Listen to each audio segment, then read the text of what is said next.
আজকের নিবেদন ফাল্গুন, বিশ্বকবি রবীন্দ্রনাথ ঠাকুর। ফাল্গুনে বিকশিত কাঞ্চন ফুল, ডালে ডালে পুঞ্জিত আম্র মুকুল। চঞ্চল মৌমাছি গুঞ্জরি গায়, বেণুবনে মরমরে দক্ষিণ বায়।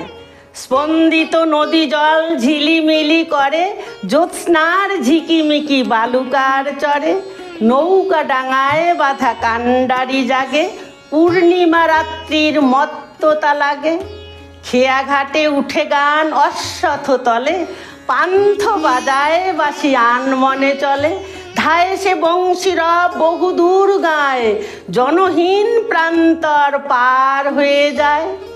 দূরে কোন শয্যায় একা কোন ছেলে, বংশীর ধ্বনি শুনে ভাবে চোখ মেলে। যেন কোন যাত্রী সে রাত্রি অগাধ, জ্যোৎস্নার সমুদ্রে তরি যেন চাঁদ। চলে যায় চাঁদে চড়ে সারা রাত ধরি, মেঘেদের ঘাটে ঘাটে ছুঁয়ে যায় তরি। রাত কাটে ভোর হয় পাখি জাগে বনে, চাঁদের তরণী থেকে ধরণীর কোণে। রাত কাটে ভোর হয় পাখি জাগে বনে, চাঁদের তরণী থেকে ধরণীর কোণে। নমস্কার।